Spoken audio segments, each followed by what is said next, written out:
gustatzen zaigu bidaiatzea, baietz. Munduan zehar ibiltzea, ikastea, ikertzea, eta nola ez, animaliak. Egun batean ikastolan animalien gaia lantzen ari ginela, dokumental bat egiteko ideia piztu zitzaigun. Zergatik ez murgildu munduko kontinentetan eta bertako herrialdeak ezagutu gustoko animaliak ikertuz? Ta hori egin dugu. Gurekin munduan zehar bidaiatzea gonbidatzen zaituztegu. Uhalak lotu, bidaia hastera doa!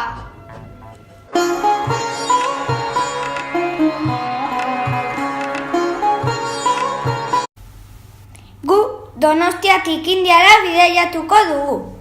India Asia kontinentean dago. 9 orduko eta 7.269 kilometroko bidaia izango da. Hegalaldi honen prezioa 526 euroko izan da. Han India aztertuko dugu eta batez ere hor bizi den gure gustoko animalia bat. Hau da, kobra anteojoduna ikertzea abiatuko gara. Azkenean iritsi gara. Baiet, zuegia zure egiten utzi. Orain gogoratzen naiz. Ni bakarrik ordu bat egin du, beste ordu guztia zu nola hitz egiten zenuen egon naiz. Ni tabletarekin egon naiz jolasten denbora guztian. Aldakizu zein den Indiako klima nagusia? Indiako klima nagusia tropikala da. Eta horko azalera? Nik ez dakit. Goazen babian bilatzea. Indiako azalera eta horko biztanleria. Orain badakit, 3.297.267 kilometro karratu ditu. Eta 1.252 milioi biztanle daude Indian. Zenbat! Eta Indiako hiriburua New Delhi da. Zenbat informazio dakigu? Bai, eta horko paisaia? Horko paisaia menditsua, basamortua eta oiana da. Eta hor ze hizkuntzan hitz egiten dute? Hindi, ingelesa eta beste 20. Eta badakizu horko bitxikeriren bat? Bai, India munduko bigarren estatu popularrena da. Beia, Mu eta Ganges ibaia sakratuak dira. Indiako hiririk handiena Bombay da. Eta Indiako kirolari famatuena kriketa. Niri esan didate, Indiako janaria oso nada gora. Orain gozea sartu zait. Guazen jatetxera. Eta oso ondo pasatuko dugu kobra anteojoduna ikertzen. Guazen!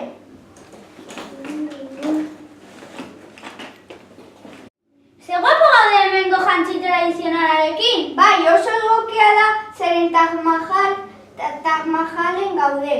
Bai, Taj Mahal, Agra hirian dagoen mausoleo handia da. Zer da mausoleo bat? Ilori antzekoa. Errege baten emaztea hil zenean Taj Mahal egin zuten. Idei bat izan dut. Taj Mahalegi argazkiak ateratzea. Bale, ez ideia bikaina. Barkatu argazki bat aldugu zuatera? Bai, nazki. 1, 2, 3. Txiz! Tori! Eskerrik asko. Ezerregatik agur. Ze guapo atera garen. Orain guazen kobra anteojoduna ikertzera. Guazen!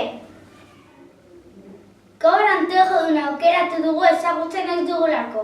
Kobra anteojoduna ornoduna eta nadaztia da. Beste aldetik ugalketari begira obiparoa da. Arrautzak apirilean eta uztailaren artean erruten ditu. Emea 10 edo 30 arrautz erruten ditu. Elikadurari begira zugetaz, saguz, igelez, txoriz eta beste animali txikietaz elikatzen da. Kobra anteojoduna metro bat gutxi gora bera neurtzen du, 80 zentimetroko luzera duena eta 2 metrotara iristen da. Azala eskala leunek osatzen dute. Bere kolorea oso aldakorra da, marroi argia eta marroi beltza eta abar. Bere eztarriaren kolorea normalean horia edo zuria da. Gorputza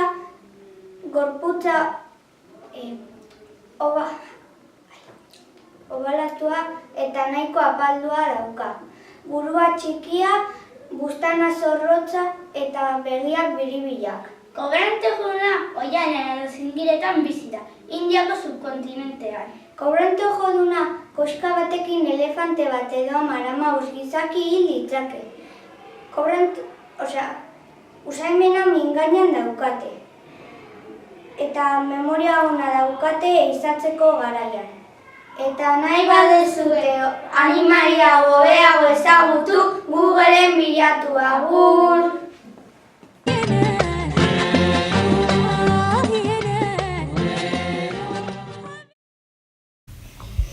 Guk Donostiatik Sudanera bidaiatuko dugu. Sudan Afrika kontinentean dago. 11 orduko eta 5.297 kilometroko bidaia izango da. Hegalaldi honen prezioa 752 eurokoa izan da. Han Sudan aztertuko dugu eta batez ere hor bizi den gure gustoko animalia. Hau da, piko zapato ikertzera abiatuko gara. Zer moduz bidaia? Bueno, ondo, baina ia mareatzen naiz. Banirandoa zegoen potolontze bat eta ia zinuen ezeri. Ez zaiztu iruditzen beroa egiten duela? Hombre, klima tropikala dago hemen. Egia da, ahaztu zitzaidan. Eta ahaztu zaizu zenbat kilometro karratu dituen? Ez, hori ez aitaztu, 1.861.494 kilometro karratu ditu. Nire zaitaztu zenbat biztanle ditun? Ea, zenbat daude? 40.495.000 biztanle ditu. Oso ondo, nire zaitaztu ere, eta uste dut paisaia basamortua dela.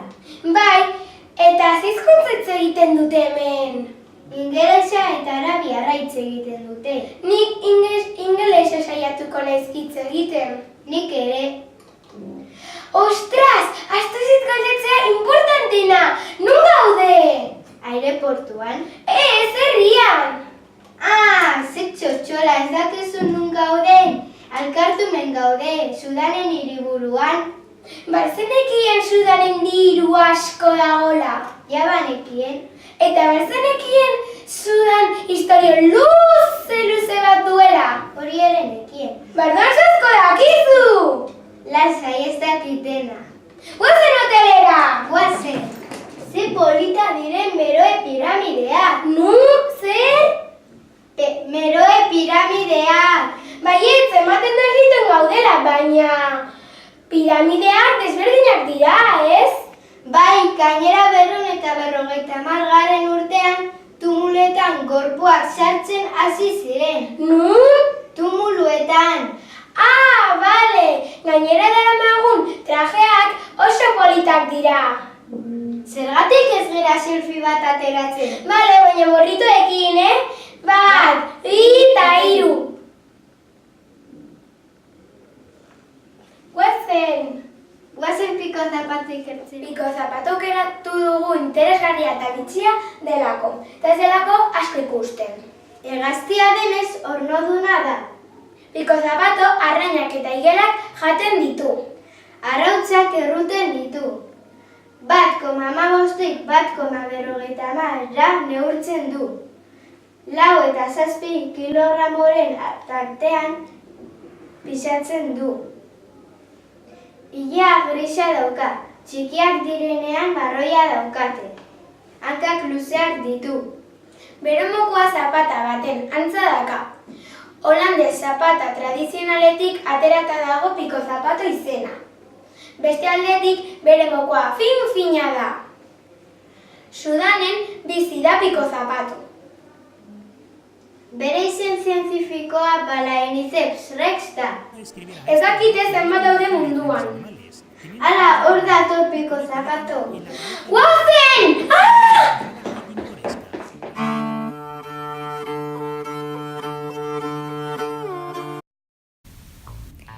Guk Donostiatik Mongoliara bidaiatuko dugu. Mongolia Asia kontinentean dago. 12:40 eta 8.514 kilometroko bidaia izango da. Bidaia honen prezioa 1.592 eurokoa izan da. Han, Mongolian aztertuko dugu, eta batez ere hor bizi den gure gustoko animalia bat. Hau da, gobiko hartza ikertzera abiatuko gara.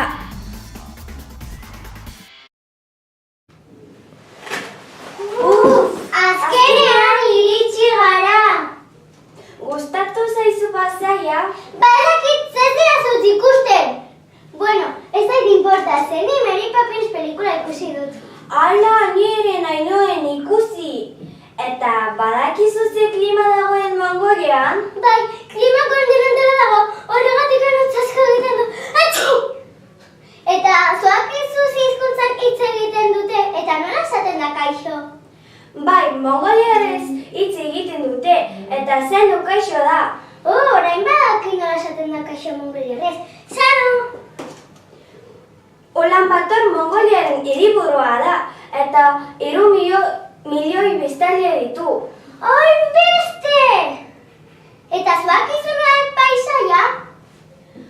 Gutxi gora bera badakit. Bani baiz, etorri baino lehen informatu naiz asko. Mendealdean estepak dira nagusi eta hegoaldean gobi basamortuak. Bertan landare batzuk daude, baina izena zarraroa zeukan eta ez dakit nola ziren. Ni badakit. Hau dira xerofia, ferotofia, jokiti, kaktus eta bar. Bakizu Mongolian batzuk nomadak direla? Bai, nomada jende bizi leku finkoa eduki ez, eta leku batetik bestela mugitzen diren gizakiak dira. Bakizu gaur egun munduan 40 milioi nomadak inguru daudela? Zenbat! Ikaragarria ez da? Pues bai! Guazen ganara! Guazen! Ai, maletak! Ze polita da ganda! Gandan da leku bat non dizioak eskatzen diren. Abai, orduan nik pakea munduan eskatuko dut. Nik ere bai! Guazen dizioa eskatzea. Ere bai argazkiak hartuko dugu. Esan txiz! Txiz! Horai zu! Txiz!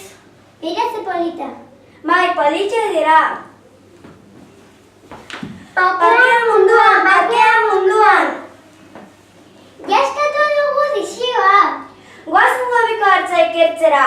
Guazen! Gobiko hartza aukeratu dugu ze iktsi Mongoliakoa delako eta informazioa bazeukalako. Hartz guztiak ornaduna eta ugaztunak dira. 7 edo 8 hilabete dago aurdu. Orojalea da frutak, sustraiak, araiak eta intsektoak jaten ditu. Las parejas pasan varios días de cortejo y juegos amorosos. kilogramo. Tarketeka pisatzen du eta 17 se marcha metro en luze. busca de nuevos pretendientes. Buru handia, belari eta bileak txikiak ditu. Bere gorputza indartsua eta astuna du. Hankak txikiak, motzak eta izatzak txikiak. Osaimen oso onak dute eta gobi basamortuan bizi dira. Oso lotxatiak eta izutik ibili daitek. Mongolian oso aradoa da. Oraindik oso gutxik lilitzen diren 20 edo 30 hartz bakarik. Bueno, bukatu dugu. Ze pena, joan behar gara. Joan Danielen guazen gertuatik ikustera. Agur gobiko hartza, joan behar gara. Agur Mongolia. Zein ondo pasa dugun hemen? Bai, idei bat iduki dut. Esan. Eta gilitzen bagara? Ez, ni etxera bueltatu nahi dut. Eta ez dugu izan Mongoliatik joatea pena asko ematen dizula. Bai, ikastolora ez joateko. Ai!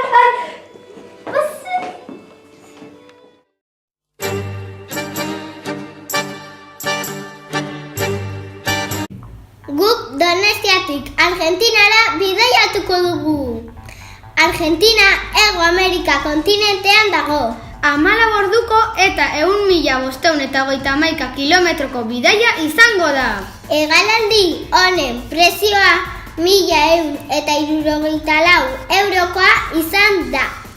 Han Argentina aztertuko dugu. Eta batez ere han bizi den gure gustoko animalia bat.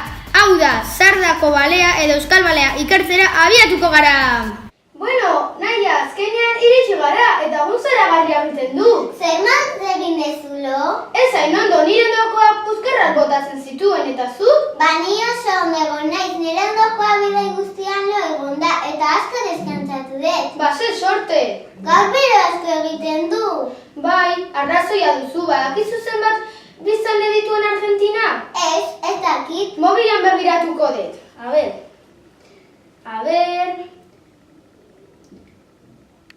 Argentina, biztanlea. Hemen, 53 milioi biztanle ditu Argentinak. Horregatik Argentina da hain handia. Argentinaren azalera 2.780 kilometro karratu ditu. Argentina klimak ere denetatik ditu, 5 gutxienez. Paisaia menditsua da. Bani hori ez nekien.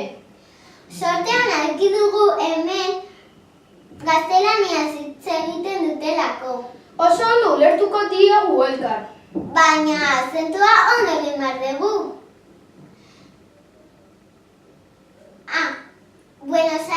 Argentinaren hiriburua Buenos Aires da. Bai, oso ezaguna gainera, badakizu egun batean 52 gradu egin zituela? Hori beroa. Guazen hotelera. Eta guazen traje tipikoak eta irakuntza batzuk ikustea. Guazen! Bueno, Naia, esan dugu bezala La Plata katedralan gaude. Bai, eta traje tradizionalak jarri ditugu, zein politak. Badakizu Dardo Rocha La Plata fundatu zuela? Bai, 1882ko azaroaren 19an fundatu zuen, eta Dardo Rocha gobernadore bat zen.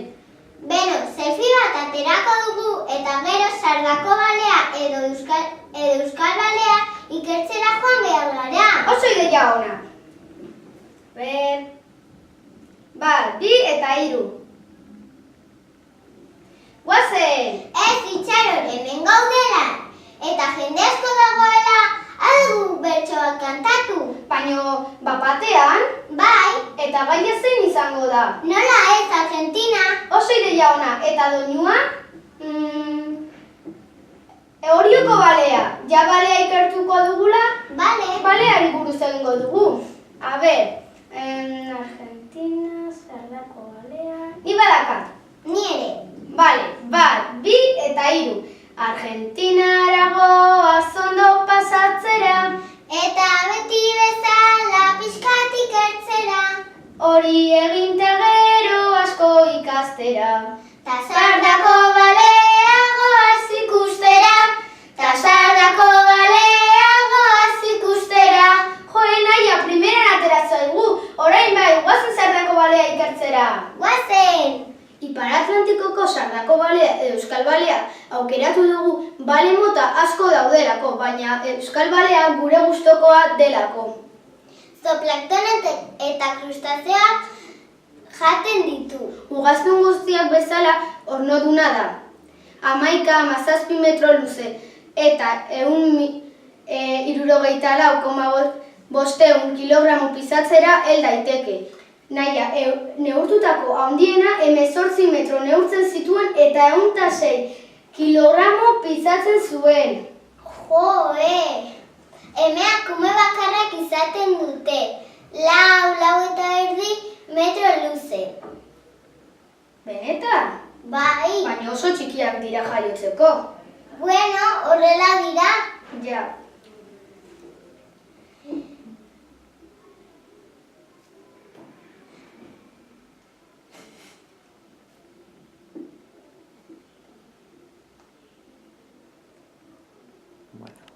Sardako baleak ere erraz bereizten da buruan dituen maskurrengatik eta bere begien gainean dituen aho zabalagatik.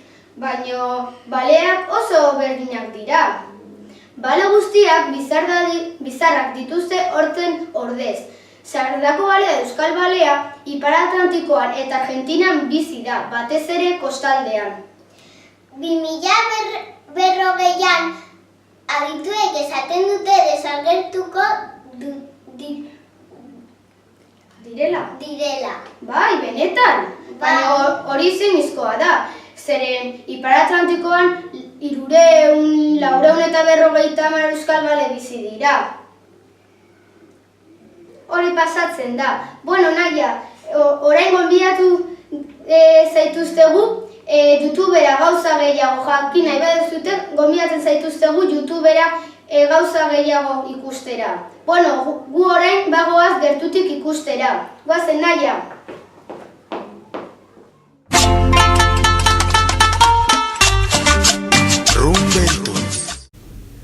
Guk Donostiatik Ekuadorera bidaiatuko dugu. Ekuador Hego Amerika kontinentean dago. 11 orduko eta 97.932 kilometroko bidaia izango da. Hegalaldi honen prezioa 696 eurokoa izan da. Han, Ekuador aztertuko dugu, eta batez ere, hor bizi den gure gustoko animalia bat.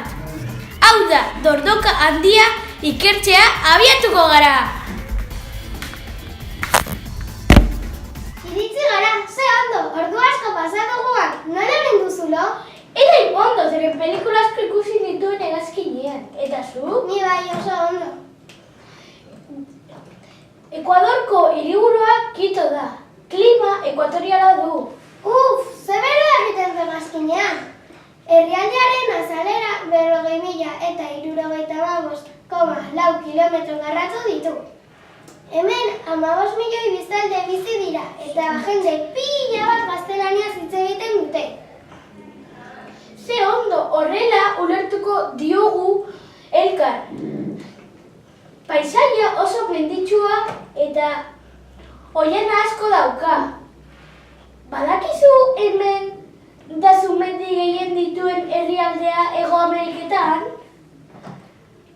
Dordoka handia ikertzean paisaia begiratuko dugu.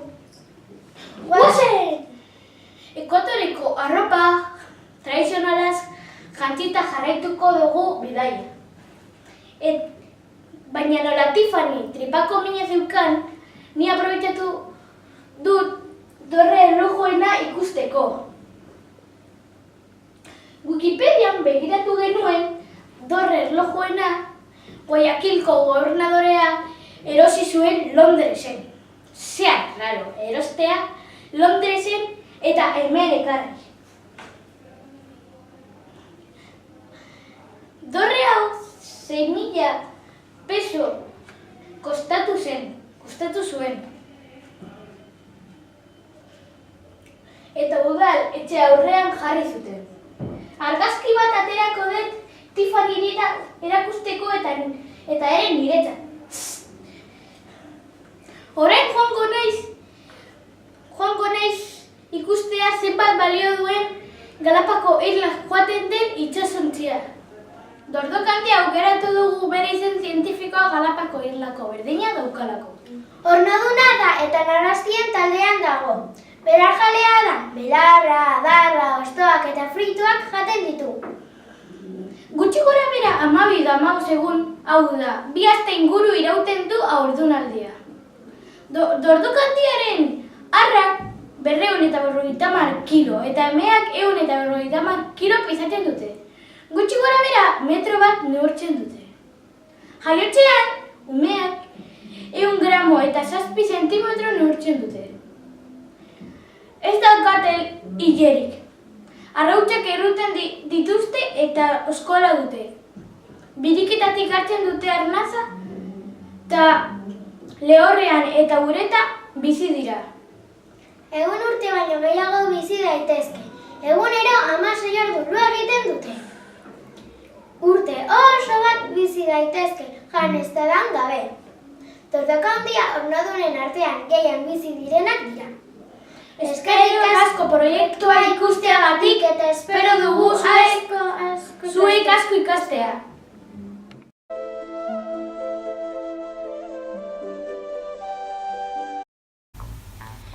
nik Donostiatik Kanadara bidaiatuko dut. Kanada Ipar Amerikan kontinentean dago. 13 orduko eta 5.358 kilometroko bidaia izango da. Hegaldi honen prezioa 420 eurokoa izan da. Han Kanada aztertuko dut eta batez ere hor bizi den nire gustoko animalia bat. Hau da, hartz zuria ikertzera abiatuko naiz. Kaixo lagunok, bidaia luze hau eta gero oso nekatuta nago.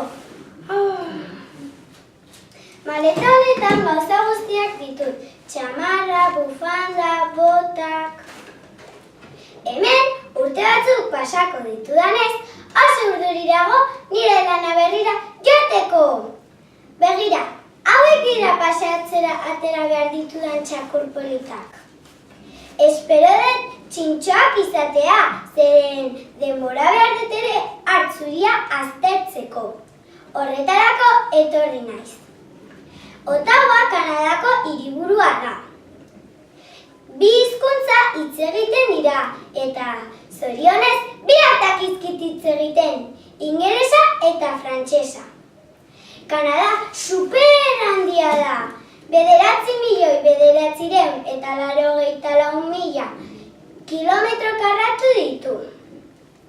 Paisaiak, segun eta nondik ikusten dira, berdeak izaten dira eta ipar aldean zuriak. Hemengo klima hotza da, eta orain hotza asko daka.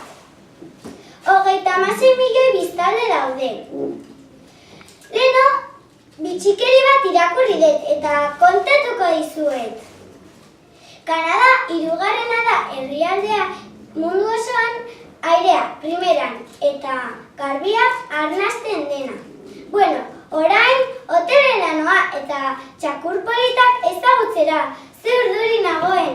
Maleta guztiak hotelean utzi eta Quebeceko alde zarrera etorri naiz, gaztelu oso famatu batera, Frances Frontenac.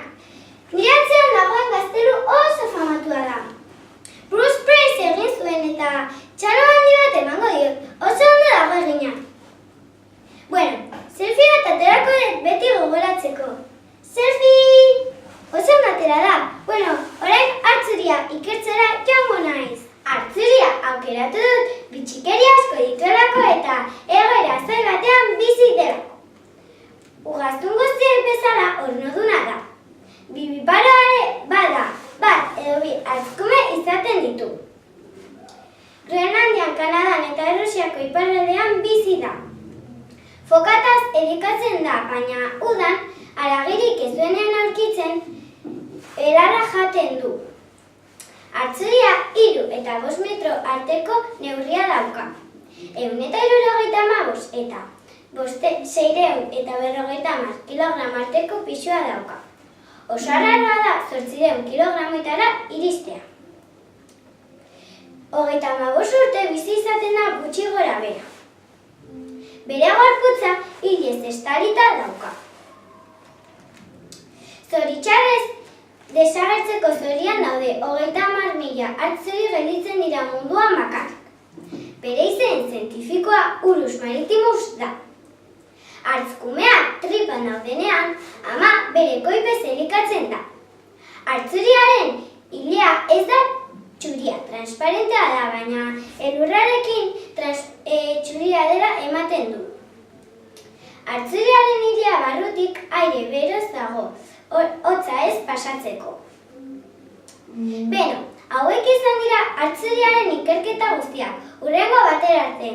Agur!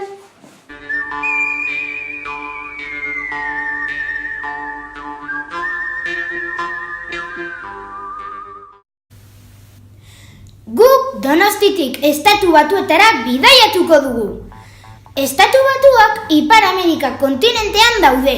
9 ordu eta 34 minutuko eta 8.076 kilometroko bidaia izango da. Hegalaldia honen prezioa 828 eurokoa izan da.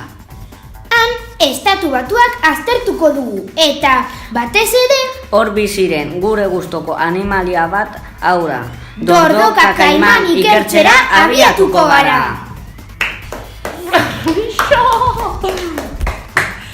Menos. Kaixo Mikel, zer moduz bidaia? Ondo eta zu? Gaizki, nire ondoko gizona zurrunkari zen eta ezin izan dut lo egin. Pertsonei buruz hitz egiten ari garela. Zenbat biztalde egongo dira Estatu Batuetan? Idarik ez, mobilean begiratuko dut. A ber, biztanleria Estatu Batuetan. A ber, hemen dago. 316 milioi biztanle daude Estatu Batuetan. Zenbat? Zenbat kilometro karratu izango ditu? 9.834 kilometro karratu ditu. Hiriburua Washington DC da.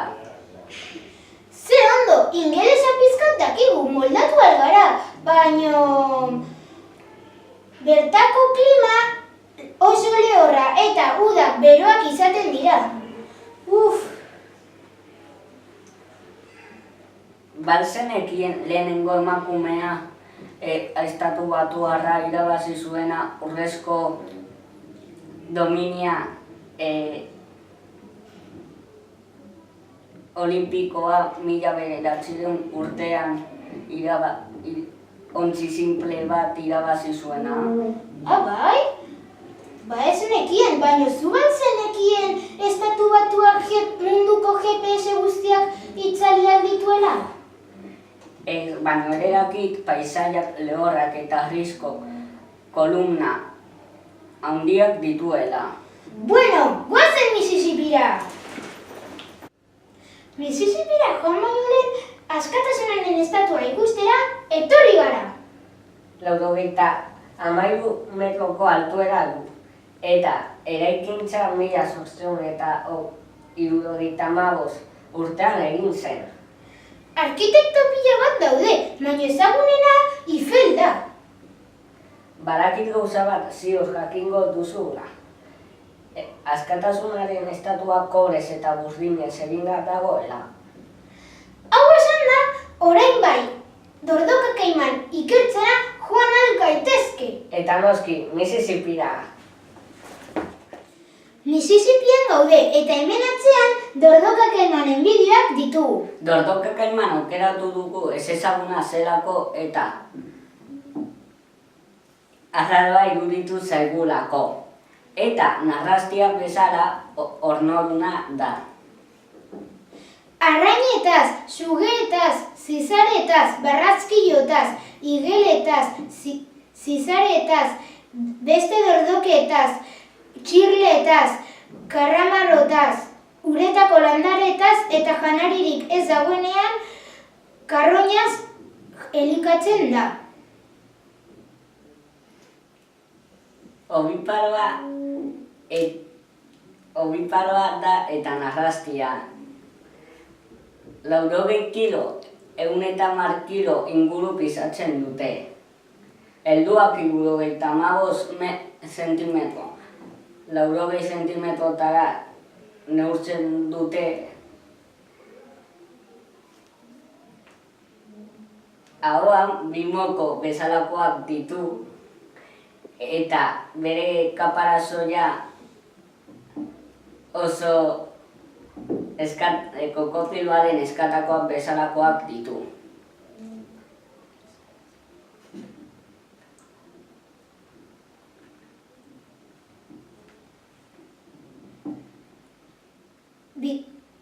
Mississippi ibaian bizi da eta bitxikeri batzuen artean hauek dakizkit.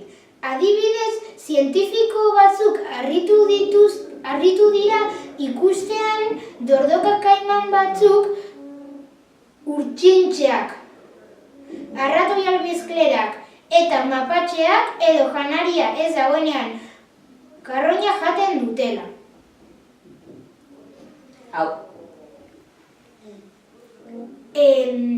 Mingainaren puntan zizare bezalako gauza bat dute. Horrela, arrainak hurbiltzen zizare hori jateko ahoa itxi eta arraina jaten dute. Hau esan da, Donostira bueltatu algara, gure lagunei bidaia kontatzera. Baina joan baino lehen hurbiltu gaitezke Dordoka kaimanera, hobeto ikusteko.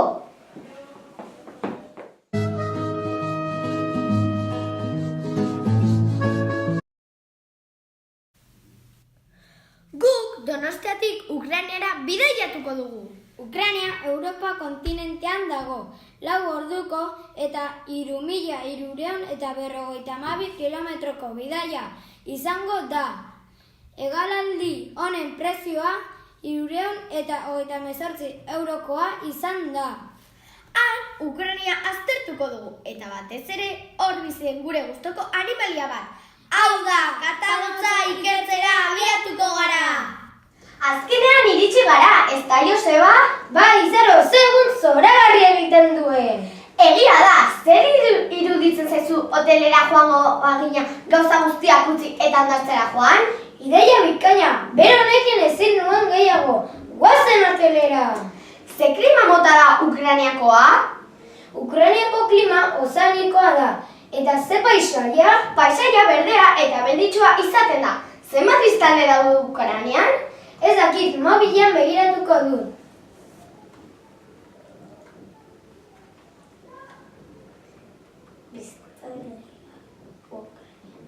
Hemen jartzen du 42,5 milioi biztanle daudela. Zenbat biztanle? Ukrainiako hiriburua Kiev da. Egia da, hemen ukrainiarrez hitz egiten da, ezta? Bai, eta oraindik Europan gaude. Egia da, Ukraina 603.628 kilometro karratu ditu. Bat dakizu Ukrainiako bitxikeri bat? Bai, kontatzen dizkizut, gainera ditut. Ze ondo, kontatu! Entzun, Ukrainako bandera dela urdina eta horia adierazten dutelako zerua eta garia. Entzun bestea. Ukrainian dagoela hiri bat abandonatua, Mamoa izenekoa. Guau, ze bitxikeri interesgarria. Bai, ni bitxikeri interesgarria kontatzen dizkizut. Bueno, ze gogoak daukat katamotza aztertzeko, zu? Bai, guazen! Zer polita den Santa Sofia katedrala! Nabaritzen da jende asko dagoela oso ospetsuak delako. 11. mendean eraikitzen hasi zen Kiepeko katedrala. Egia da, eta gizateriaren ondare izendatu zuen. Guazen selfie bat ateratzera katamotza aztertu baino lehen. Bai, baina esan txiz!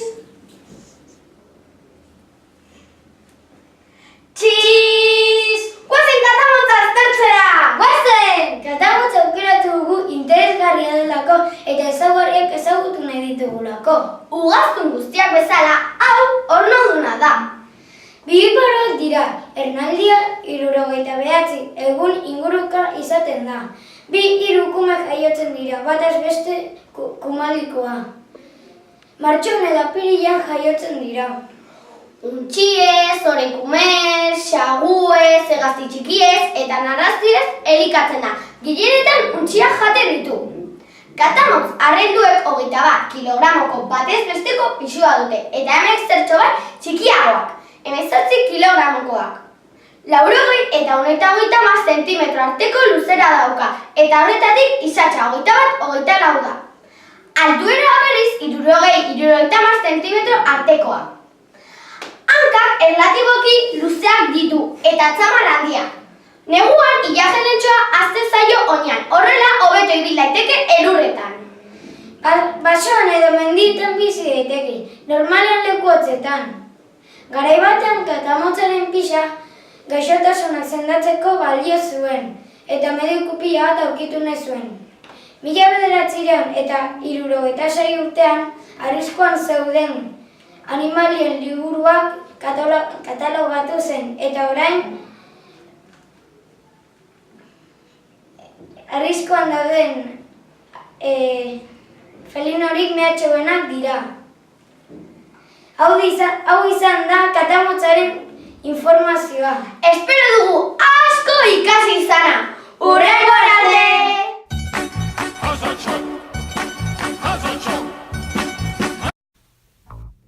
Guk Donostiatik Errusiara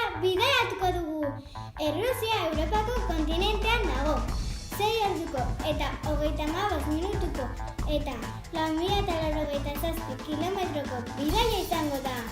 Hegaldi honen prezioa 197 eurokoa izan da. Han Errusia aztertuko dugu. Eta batez ere herrialde horretan bizi den gure gustoko animalia. Hau da, Likaon ikertzera abiatuko gara. Azkenean iritsi gara, zorabiatu naiz. Jo, bai, azkenean. Ze hotza egiten duen. Egia da, hemengo klima kontinentala da. Bazenekien Errusia 17.065.200 kilometro karatukoa dela? Bai, noski, munduko handiena da. 152 milioi biztanle ditu. Jope, zenbat? Hiriburua Mosku da. Ba, aldakizu errusieraz hitz egiten? Nik? Txorua zara hori pentsatzeko, nik ezakit errusieraz hitz egiten. Hemengo paisaia menditsua da. Ba, aldakizu hemengo bitxikeri bat? Ez, zuk? Nik bai, Errusian ezin dela esan eskerrik asko, zeren esango dizute, ez da zalak ez da lumak. Bai, ze arrar bat bitxia. Egia, guazen pelmeni bat jatera. Guazen. Eta bukatzean, guazen Likaon ikertzera. Hori idei bikanak, guazen. Ze honak zeden pelmeniak, ez da? Bai, zuden supergoxuak. Plaza horrien gaude, San Basilio katedralan. Ba, aldakizu San Basilio katedralari buruzko informazioa? Bai, entzun. San Basilio katedrala deitzen da, zeren eraikin hau egin zuena Basilio deitzen zen. 1555 eta 1561 bitartean eraikin zuten. Guazen selfie bat ateratzera. Hori da. Txiiiiz! Orain guazen Likaon ikertzera. Guazen! Likaon aukeratu dugu. Interesgarria iruditu zegulako eta ez genuelako inoiz ikusi. Ornoduna da, horregatik ditu bizkarrezurrak. Ugaztuna denez tripatik izaten ditu kumeak eta 6 hilabete irauten du ugalketa. Aragia jaten dutenez, taldean harrapatzen dute janaria. Normalean beste aragi jale batzua jaten dute. Errusiako Moskutik hurbil bizi da. Bere burua txakur baten antzekoa da. Nabaldurak ditu gorputzean. Izatzaren punta zuria dauka. 70 zentimetro neurtzen du gutxi gora bera eta 30 kilo inguru pisatzen du. Ilea du jena bezalakoa.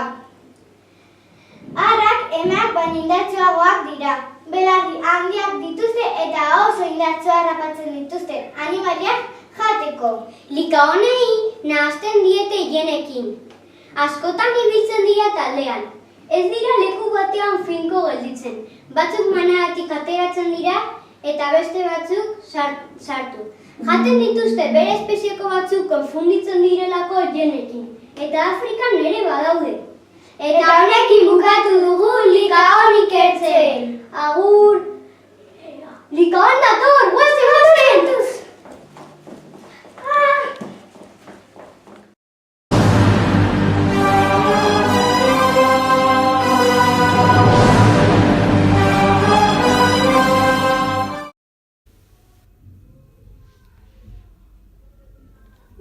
Donostiatik Egiptora bidaiatuko dugu. Egipto Afrika kontinentean dago. 4 orduko eta 3.867 kilometroko bidaia izango da. Hegalaldi honen prezioa 490 eurokoa izan da. Han Egipto aztertuko dugu eta batez ere hor bizi den gure gustoko animalia bat. Hau da, eskorpioia ikertzera abiatuko gara. Azkenean iritsi gara. Hau beroa, hemengo klima lehorra da. Basamortuan gaude eta. Nire ondoan zegoena ez ditut zilo egiten. Egipto oso zabala da. 40.000 kilometro karratu ditu. Alde batetik bestera ibiltzeko nola dugu dugu. Auto bat alokatuko dugu. Horrela, Egipto herria ezagutuko dugu. El Kairo hiriburua ezagutuko dugu. 92 milioi biztanletatik gehienak hirietan bizi dira. Nola hitz egingo dugu hemengo biztanleekin arabiarrez ez badakigu? Ba, ingelesez. Badakizu hemengo bitxikeriaren bat? Itxaron momentu bat, nire telefonan begiratuko dut. Bitxikeria Egiton. Bai, piramideak oso zaharrak dira. Nire zeneko ibaia munduko luzeena. 6.727 kilometro ditu. Ekialdetik hegoaldera pasatzen da. Bueno, guazen hotelera. Bai, guazen. Giza piramidetan gaude. Keos faraoia piramide handiak eraikitzea agindu zuen, baina nork egin zituen? Egia esan ez zuen esklaboekin egin. Ondo prestatutako langileekin, geometria, astronomia eta bar, adituak zirenak. Baina zertarako ziren piramideak? Faraoiaren hilobiak ziren hain zuzen. Bueno, guazen beste piramide batzuk ikustera, ea nolakoak diren. Bale! Eskorpioia aukeratu dugu oso interesgarria delako eta bere bitxikeria jakiteko. Artropodo guztiek bezala hau ornogabea da. Obiparoa da, hau da, arrautzak erruten ditu. Bere tamaina, 9 zentimetrotatik 21 zentimetrotara heldu daiteke. Bere pisua tamainaren arabera doa, txikiak oso gramo gutxi eta handiak gehiago pisatzen dute. Zefalotorasak mintzaturik gabeko eskatez estalita du, eta buruan pintza banako bi luzakin sendo. Eskorpio batzuk ileak dituzten bere geruzan, baina gutxi izaten dira. Zuhaitzetan erortzen den geruzaren azpian, harrien artean edo leku ilun eta ezeetan bizi dira. Euren pedipalpoak pintza itxura dute bere abdomenaren atzeko muturrean. 1500 espezie inguru ezagutzen dira eta 1 espezie fosil. Mundu osoan zehar bizi dira. Zelanda Berria, Groenlandia eta Polotan izan ezik. Espezie batzuk 23 zentimetrotako tamainara heltzen dira. Eskorpio batzuk heriotza eragin dezake pertsona argaletan. Eta hemen bukatu da gure ikerketa! Ai, zizta egin dit, guazen! Guazen!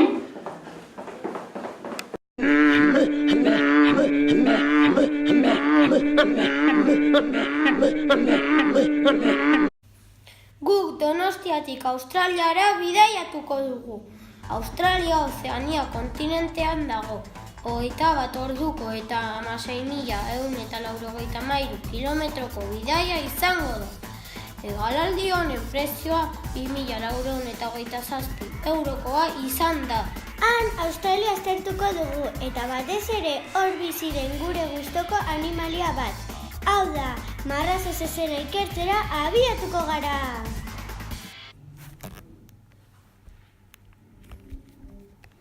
Azkenean iritsi gara, ni oso ondogo naiz eta zu? Nik ez, zeren gidaria egon da, bidaia osan nire ondoan hitz egiten eta bakarrik gelditura iristean. Ze pena, baina ez daukazu beroa, zeren izerditan nago. Ondo esana ni ere izerditan nago, baina hori normala da, zeren hemengo klima beroa da. Australia 67.422.202 kilometro garatu ditu.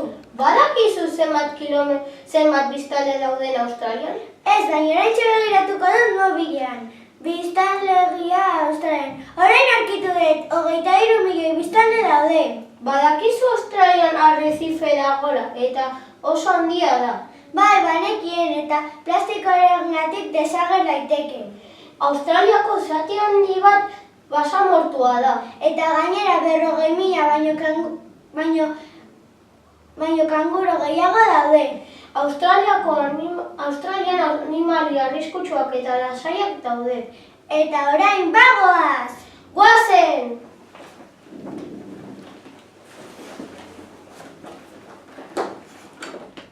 Hau da The Opera House. Hala, ez nekien hain polita eta handia zera. Orain badakizu, eta nera jende pila etortzen da, eta gainera oso ospetsua. Adibidez, Montserrat Caballé. Eta zu esan beste bat. Bale, Alain Robert eskalatzailea, eta gainera Spiderman deitzen diote. Hemen, ballet, antzerki eta opera egiten dute. Bai, eta bost estudioen entzaiatzeko dituzte. Bueno, joan baino lehen selfie bat aterako dugu. Bale. Patata! Eta orain marrazo zezena ikertzera goaz. Guazen! Marrazo zezen aukeratu dugu interesgarria eta beldurgarria delako. Ornoduna da eta Rainen taldean sartzen da. Denetatik jaten du, ikusten duen lehenengo gizakia hain zuzen ere. Ohobibiparoak dira eta normalean udaberritan erruten dituzte arrautza kostaldeko arrezife harritsuetan.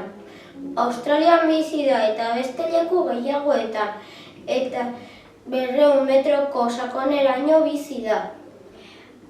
Marrazo zezena bi bizkar hegatxandi ditu. Arrak 2 metro inguru neurtzen du eta emeak berdin 2 metro inguru. Handienak 3 metro inguru neurtzen dute. Hauek 500 kilogramo pisatzen dute eta besteak 160 kilogramo inguru. Beraien koloreak gris eta txuriek dira eta bere indarra izugarria da. Marrazo zezen emeak sabelean eukitzen dituzte arrautzak eta gutxi gora bera 24 arrautz. Lehenengo jaiotzen dena bera nahiak jaten ditu.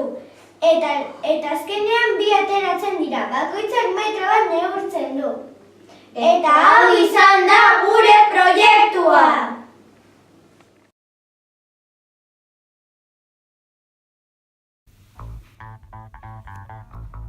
Guk Donostiatik Zelanda Berrira bidaiatuko dugu.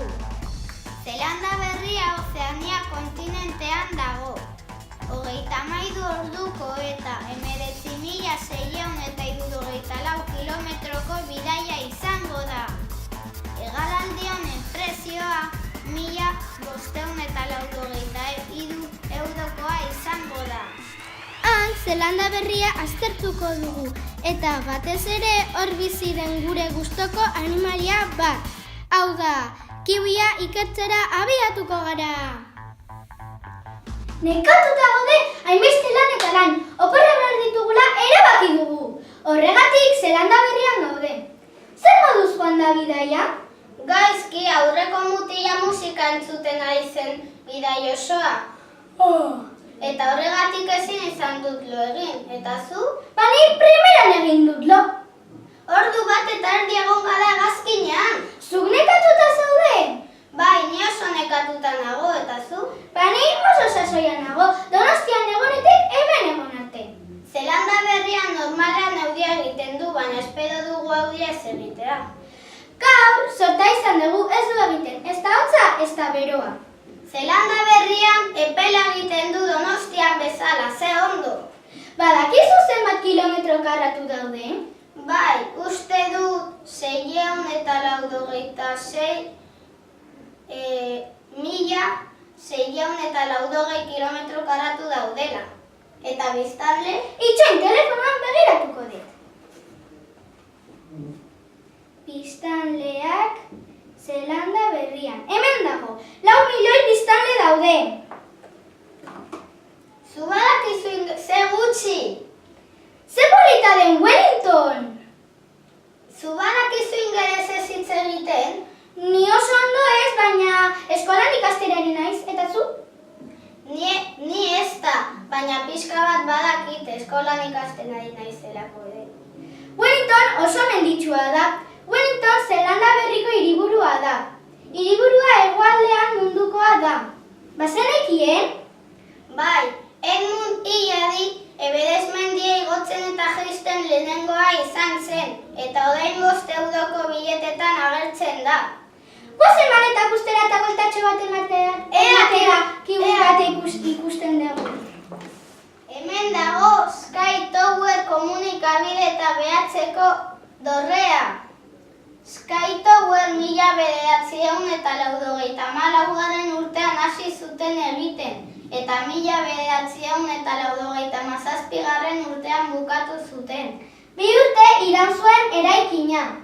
Ideia bat izan dut, eta zergatik ez dugu selfie bat ateratzen Sky Towerren egon garela gogoratzeko? Ideia bikaina eman mobila. Txiz, ea nola atera den argazkia? Ze polita! Guazen beste erakustea Donostian bueltatzerakoan, guazen! Kiwia aukeratu dugu. Kiwi fruta bat ematen duelako eta ez dugulako inoiz izen hori entzun. Gazte guztiak bezala, Kiwia ornaduna da. Zizareak jaten dituzte, beraz orojaleak dira. Obiparoa edo errulea da. Zelanda berriko baso guztietan bizi da. Aptedigiformes ordeneko eta Aptedidae familiakoa da. Ez du hegan egiten, eta duela milioika urte oraindik bizi zen. Moko oso mangoa, argala eta luzea du. Emea arra baino handiagoa da, eta bere lumak ilea ematen dute.